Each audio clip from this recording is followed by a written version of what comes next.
Good morning, everyone. Myself, Dr. Meghana, third year radiology resident from Lakshmi Medical College, Pondicherry. Uh, my topic is exaggerated facet fluid index, determining its reliability as an indicator of dynamic lumbar instability in degenerative spondylolisthesis. My co-authors are Dr. Manipal Isif and Dr. Nitesh Sir. First introduction, lumbar spine instability is often assessed with weight-bearing lateral flexion extension radiographs, though MRI has become a preferred initial test for lower back pain due to its superior soft tissue resolution. While MRI effectively identifies degenerative disc disease and facet joint degeneration, it may underestimate degenerative spondylolisthesis in supine post. So that's why we will calculate facet fluid index, which is one of the best indicators.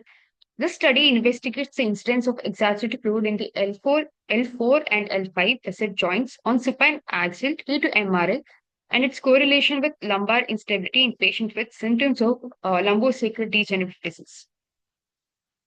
So, what is the aim of the study? Aim is to determine the incidence of exaggerated fluid signal in lumbar facet at the level of L4 L5 joints, visible on supine axial T2 MRI, and to correlate this data with the presence of lumbar instability on standing lateral flexion extension radiographs in patients with lumbosacral degenerative disease. Materials and methods. This cross-sectional study included total number of 24 patients referred for lumbosacral spine MRI suspecting degenerative spondylolysis at SLEMS Pondicherry between April to August 2024. Imaging was performed using Siemens 1.5 Tesla MRI, followed by weight-bearing lateral flexion extension radiograph, and data were collected and analyzed with SPSS version 20. So, inclusion criteria patient who presented with lower back pain with or without radiculopathy suspected with lumbosacral degenerative disease.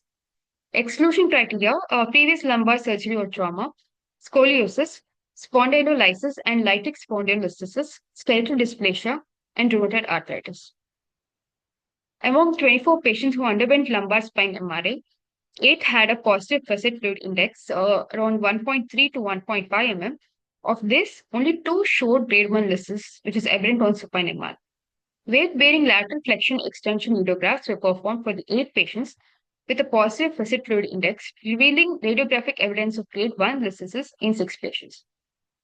Among the 6 patients with radiograph evidence of lysis, 5 showed dynamic instability, lysis which is evident on the X-ray but not on supine MRI or a high-grade X-ray compared to that of the MRI.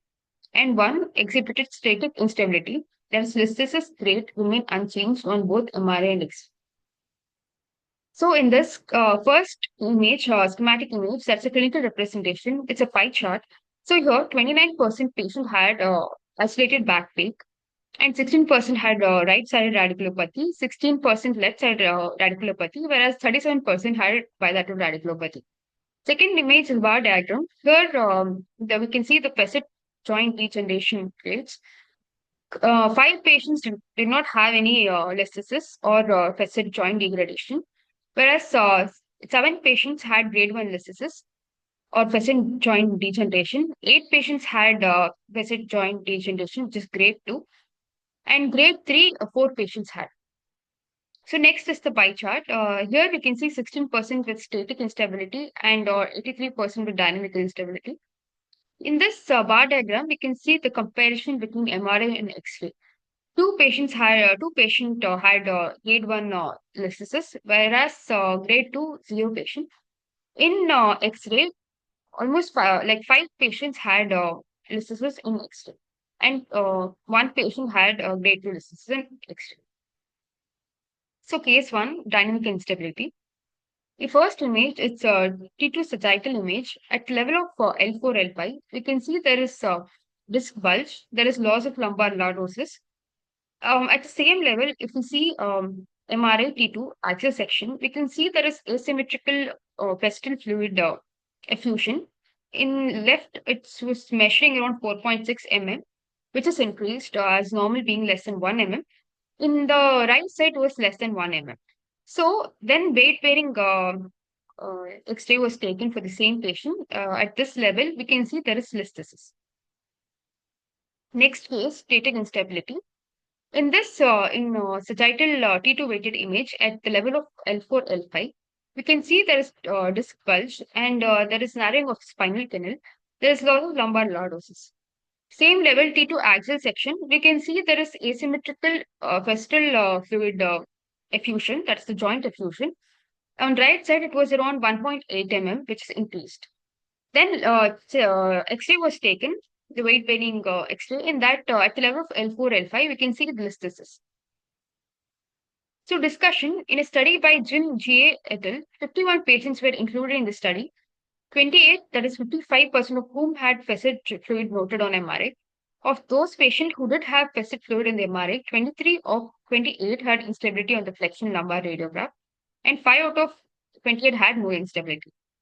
In another study of Chaput et al., there were 139 patients without degenerative spondylolisthesis at negative DS and 54 with positive DS on SLFE films at L4 L5.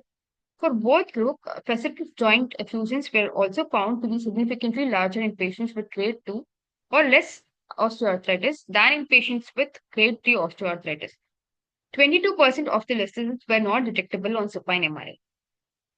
So, conclusion, a significant number of patients with lower back pain exhibit facet joint arthropathy and varying degrees of intervertebral disc degeneration.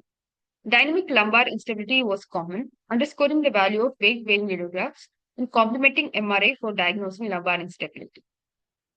So these are my references. Thank you.